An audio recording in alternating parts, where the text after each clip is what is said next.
Tonight, we're going to preempt our regular programming to bring you this year's State of the State address by Michigan Governor Gretchen Whitmer. In past years, we've carried the address online instead of on TV. But because 2020 was a year for the history books with a global pandemic, a racial reckoning, and a bitterly contested election, we wanted to make this address more readily available this year. That's because of the coronavirus, which dominated the headlines in Michigan and around the world. It was the top challenge for Governor Whitmer and every other governor in 2020. And that challenge, even with a vaccine, will continue into 2021. The virus has sickened more than 500,000 Michiganders and claimed the lives of more than 14,000. It prompted orders to stay home and wear masks, and it changed the way we do business and live life. While the COVID crisis is sure to be a major part of the speech, there will certainly be other items on the governor's agenda. She will also lay out her plans for 2020. We expect the speech to last about an half hour, but we're going to fade to black for about 10 seconds now to allow stations across the state to join this broadcast. Governor Whitmer's State of the State speech will begin shortly.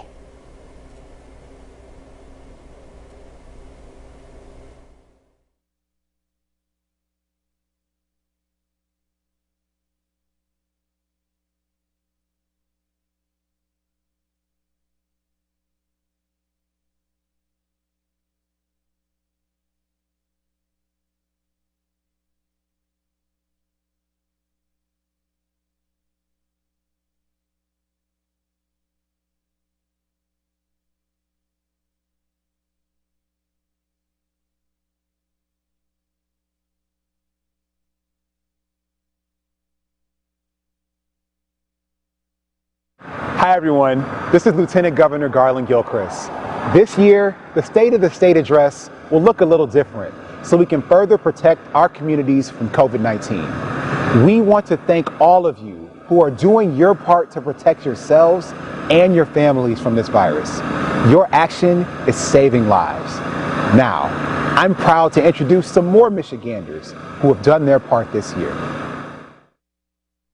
I'm Beth Monicati Blank, President, All Seasons Communications. In 2020, our clients' 8 consumer shows were canceled. This is a large portion of our work. We were able to receive multiple grants through Macomb County and the Michigan Economic Development Corporation. We were able to keep our staff busy as well as create lasting social media and website programs for many in the county. The grants gave us the opportunity to reflect on the situation and breathe much easier. My name is Jared Ruffin. On one bad night in 1994, I had a run-in with police and ended up spending all of my 20s in the Michigan Department of Corrections. This was the first and only time in my life where I had police contact for a felony or misdemeanor. I've been free since 2003 and I've made the best of my time. I have a Bachelor of Science in Human Services and a Master of Public Administration in Criminal Justice. A clean slate for me could mean opportunities with state and local governments, assisting with restorative justice issues, probation, parole, or helping to curb community violence. I would like to thank Governor Whitmer, the bipartisan team of lawmakers, and the numerous organizations and bodies that made this happen. We really got it right this time. My name is Kristen Jones. I own 2 cars. I have a clean driving record with no accidents,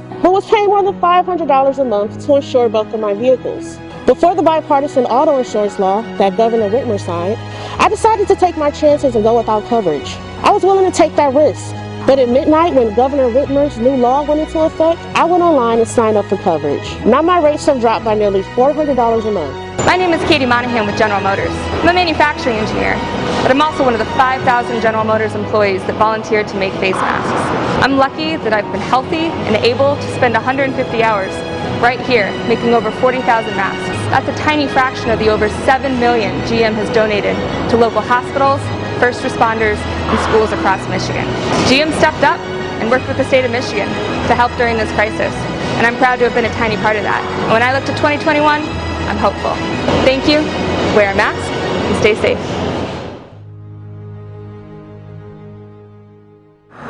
I am honored to welcome all of you from my hometown of Detroit. Last year was tough, there's no doubt about it. But when our backs were up against the wall, we saw some truly remarkable things as Michiganders stepped up in incredible ways to help each other. When we do things together, we are unbreakable, thanks to the conviction, work ethic, and resilience that fuels the soul of every person in our state. Now, it is time for us to look forward together to write our next chapter. So, as the president of the 101st Legislature, I officially call the 2021 State of the State Address to order. Please allow me to introduce my partner, the 49th Governor of the great state of Michigan, Governor Gretchen Whitmer.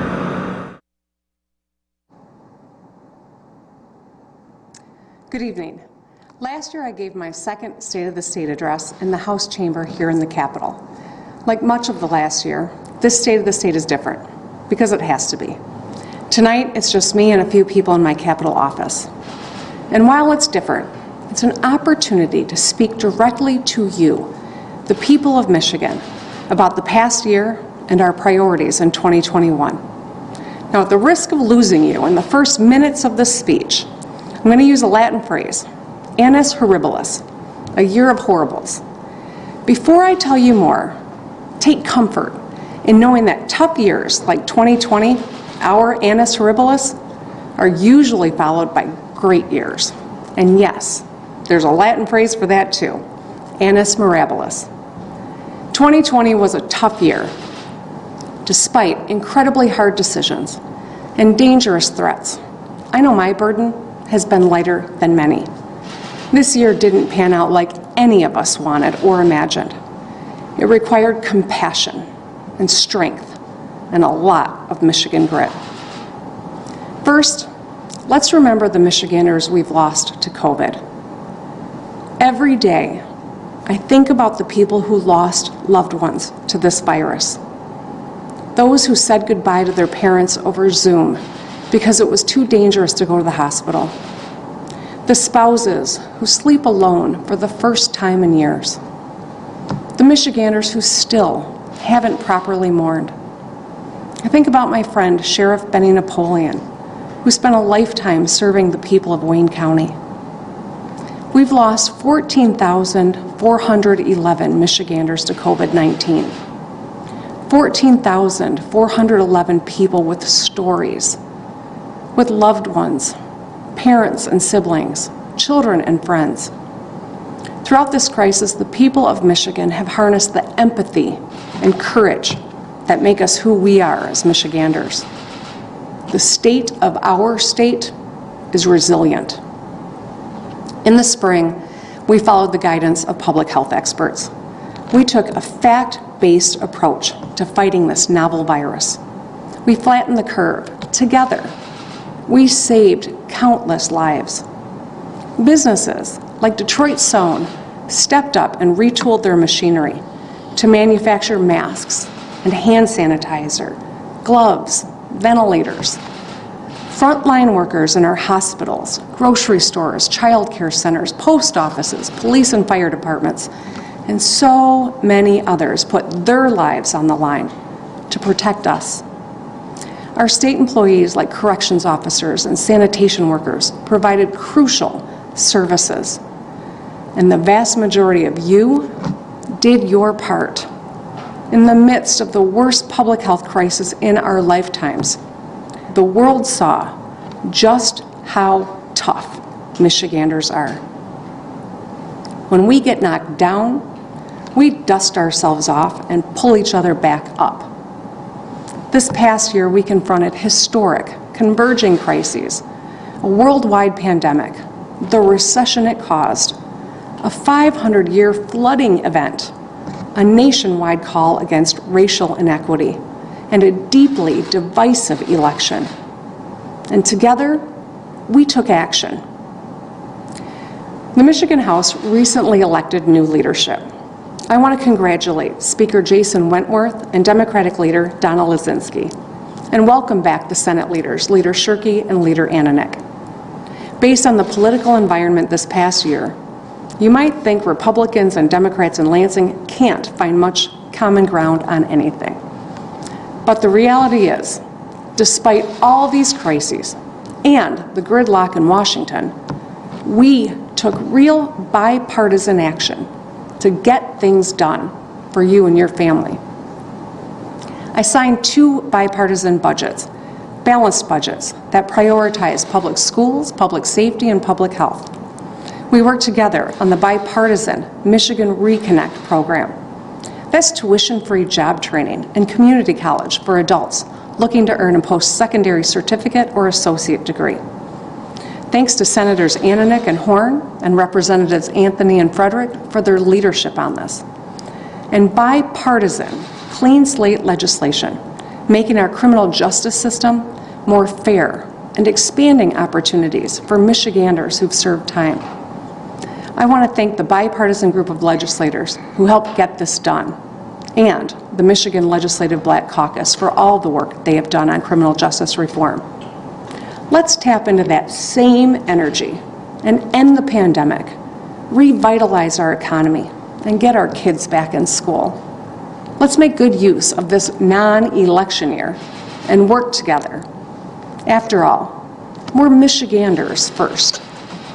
I know the Biden administration is deeply committed to following science, protecting public health, and building our economy back better. I'm eager to work with President Biden, Vice President Harris, and our congressional delegation to end this pandemic and ramp up our economy. And I'll continue to reach out to Republicans here in Lansing. While common ground seems less and less common these days, it's never been more important that we work toward it. Now, I know you're used to me saying, fix the damn roads. This year, let's also fix the damn road ahead. Let's find common ground to grow our economy, get families and businesses back on their feet. It starts by ending the pandemic. The health of our economy is inextricably linked to the health of our people.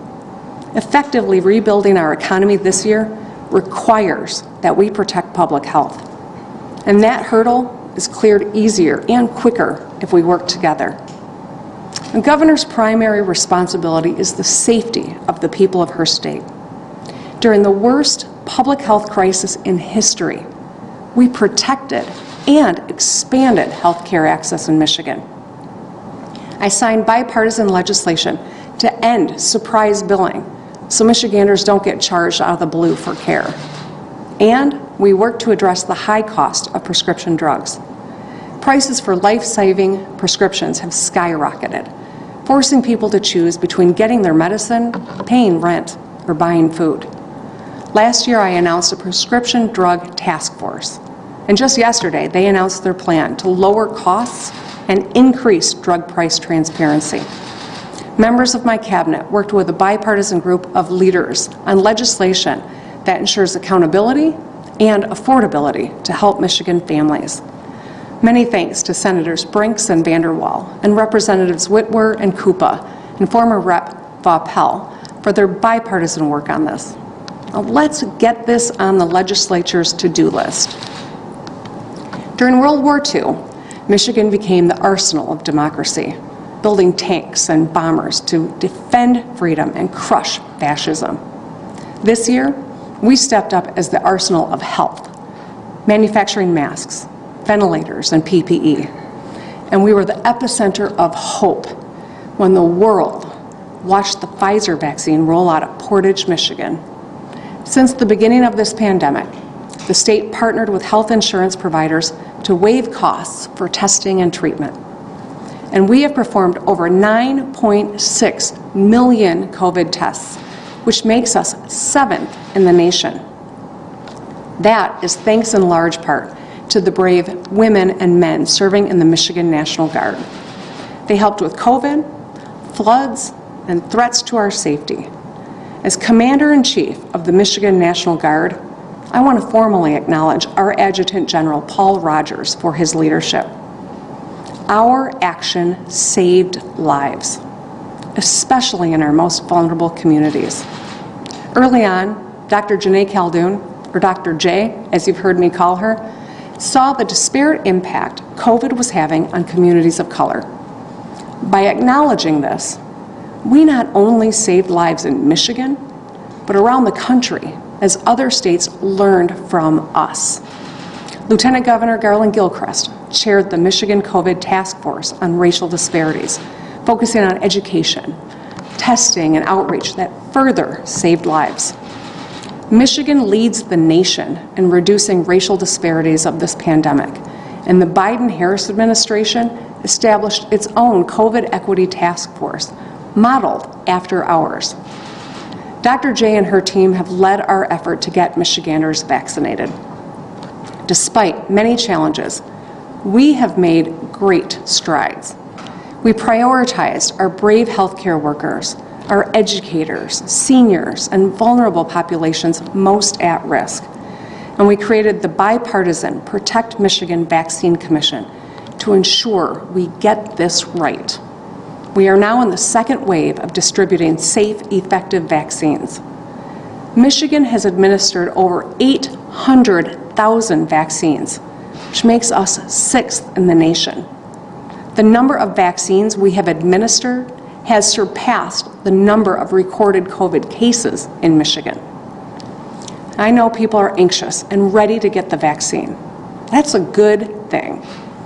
The fact of the matter is we don't have the supply we need yet, but we will. And the good news is that we do have a plan to get 50,000 shots in arms per day when the supply comes in. Every eligible Michigander who wants a vaccine will get one. This process is like a locomotive. It'll be cumbersome and slow in the beginning, but it will get faster and smoother as we go. I just ask for patience as our frontline workers work around the clock to get shots in arms. Our medical objective is to vaccinate at least 70% of our population aged 16 and up as soon as possible. The quicker we do this, the quicker we'll have the normalcy we all crave. Family gatherings, travel, graduations, concerts, and more. In the coming months, the vaccine will be available to the general population. When very little seems in our individual control, the act of getting a vaccine is. And as we fight the new variant of the virus, we must all continue to wear a mask, practice safe social distancing, and avoid indoor gatherings. The good news is we know how to fight this virus. The coming months will determine the strength of our economic recovery. Let's end this pandemic. Make your plan to get vaccinated and keep wearing your mask until this pandemic is over. Let's join forces to jumpstart our economy. That means protecting small businesses. This pandemic has taken a massive toll on our small businesses and the people they employ. Where the federal government failed, we, the states, stepped up. Last month, I signed a bipartisan $106 million relief bill that directed $55 million to help small businesses impacted by COVID, including restaurant owners who've made incredible sacrifices to keep their communities safe. And last week, I announced the Michigan COVID Recovery Plan, distributing vaccines, getting our kids back on track, and supporting small businesses to jumpstart our economy. My plan includes a call on the legislature to permanently extend unemployment benefits from 20 weeks to 26. This would bring Michigan in line with 40 other states and provide hard-hit Michigan workers with the financial security and peace of mind they deserve. My plan gives crucial support for small businesses and resources to help them thrive long after the pandemic is over. It helps businesses like All Seasons Communications in Macomb County, owned by Beth Monicati Blank. I invite the legislature to partner with me on the health of our people, the education of our kids, and the resurgence of our economy. Let's get the My COVID Recovery Plan passed immediately. Our economy demands every child has a great public education. Despite the budget crisis caused by COVID, we worked across the aisle to support our public schools. I signed a bipartisan budget that protected our kids from school cuts and took another step towards a weighted funding formula. That means additional support for students with special needs, economically disadvantaged students, and English language learners. COVID exposed deep inequities in our education system. Many students and educators in rural or low-income communities lack the technology access fundamental for remote learning. That's why my budget proposal next month will continue building upon the weighted funding formula. Like everything else, COVID has disrupted our kids' education. I see it in my own kids' experience. There are students in Michigan who have not been in a classroom since March 13th of last year. The pandemic stole more than 10 months of in-person instruction and support. I set a goal for all schools to offer an in-person learning opportunity by March 1st. We've seen, by following the safety protocols, this can be done successfully. I'm reconvening the members of the Return to School Advisory Council. By spring, this group will provide guidance to policymakers, districts, and schools about how to best promote comprehensive recovery. And my budget will fund academic recovery, school infrastructure improvements, and support for students' physical and mental health. And I want to say thank you to our incredible educators, administrators, and support staff for their dedication to our students throughout this pandemic. In gratitude, next month, we will reward My Classroom Heroes grants up to $500 each for teachers and support staff. These grants will offset some expenses and acknowledge their extraordinary efforts. In addition to My Classroom Heroes, we owe a special thank you to frontline healthcare workers, including direct care workers who provide nursing and health care for seniors and Michiganders with disabilities. We gave these heroes $2 an hour increase. I worked with the legislature to extend it for months, and then for a few more months. Now, it's time to make that pay raise permanent, because it's not enough to say thank you. We need to show support. This is one of the reasons why I created Futures for Frontliners, modeled after the GI Bill after World War II, tuition-free post-secondary education opportunities for the heroes on the front line of the pandemic. Our frontline workers, healthcare workers, grocery store employees, child care workers, janitors, and everyone who stepped up to protect us. They are heroes. They stayed at work so the rest of us could stay home. And they earned our full support. More than 82,000 frontline heroes have been accepted into the program. That's over 82,000 lives that could be changed as a result. 82,000 people who will enhance their skill set and earn higher wages. Paths to skills are important, but we must ensure there are good jobs for Michiganders at the end of the path. And we've been hard at work. Since I was sworn into office, we've announced more than 11,400 auto jobs at GM, Ford, and FCA. Our auto industry helps drive our economy and ensures good paying jobs for hardworking UAW members and their families. One of my top priorities this year is growing more great jobs for Michigan workers. Today, I'm announcing Michigan Back to Work, my plan to help us grow our economy and get Michiganders back on their feet. We're going to leverage all the resources of state government to rebuild our economy back better, working with leaders in state and federal government, business, and beyond to grow good-paying jobs in Michigan. Over the next year, we will announce initiatives and projects big and small, from tech, mobility, manufacturing growth, to clean energy and road construction. This will protect, grow, and create more good-paying jobs. It's also time for the legislature to take action extending Good Jobs for Michigan legislation to retain and grow our businesses and create good jobs. You might not know this, but Pfizer was the first business to utilize Good Jobs for Michigan. They built their sterile drug manufacturing plant and created 450 good-paying jobs in Portage. Passing this legislation will be good for our families, our economies, and our businesses. Let's get it done. Growing our economy requires continued focus on our infrastructure. The long infrastructure saga in Michigan impacts our ability to safely navigate our roads without spending hundreds of dollars each year in vehicle repairs. While we had to focus on the virus, we proved we can chew gum and walk at the same time. and a lot has happened. Last year, I announced the Rebuilding Michigan bonding plan to create and sustain tens of thousands of jobs and start fixing the damn roads without an increase at the pump. Because better roads mean better jobs. Even combating COVID, we moved a lot of dirt.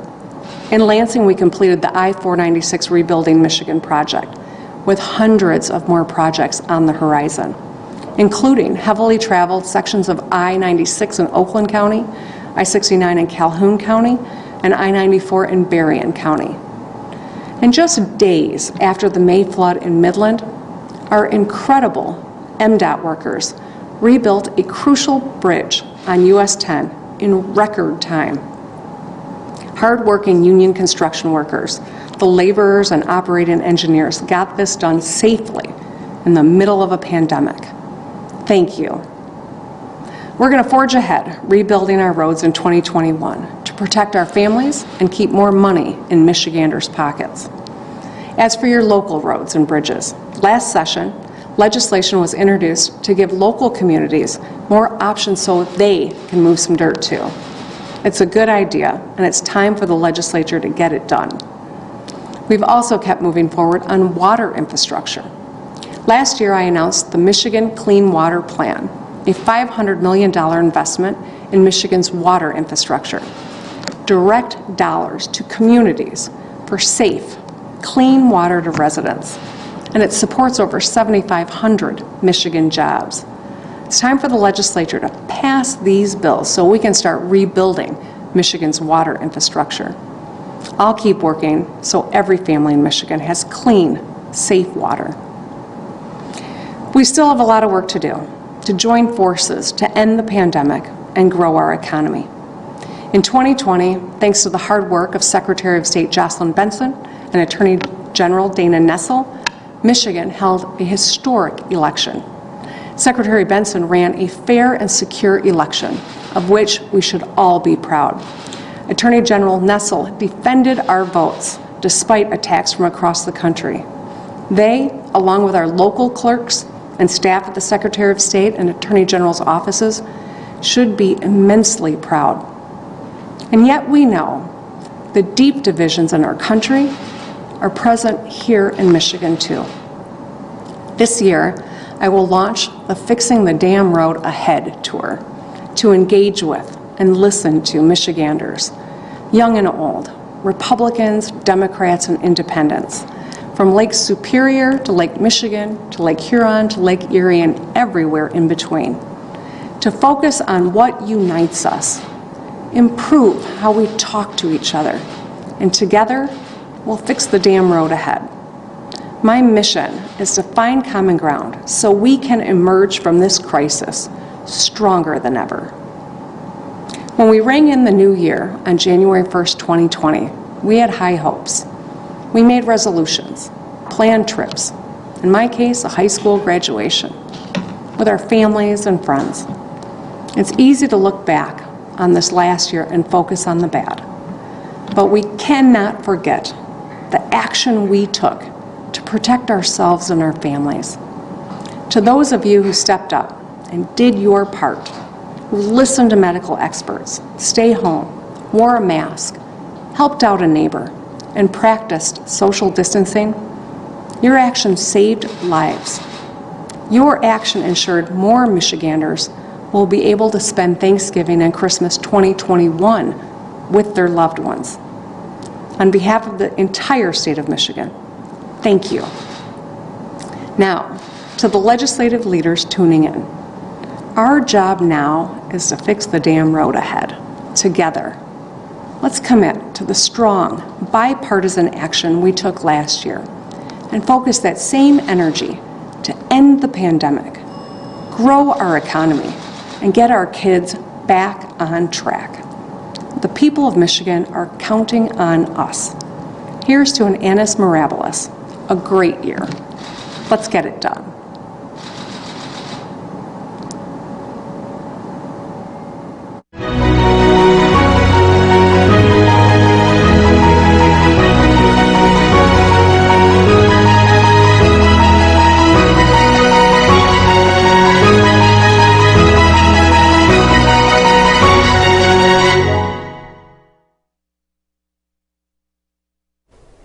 And that was Michigan Governor Gretchen Whitmer laying out the state of the state and her agenda for 2021. A few quick highlights of her speech. Most of it touched on, one way or another, on the effect that COVID-19 has had on our state. She said recovering from COVID will also help the economy recover.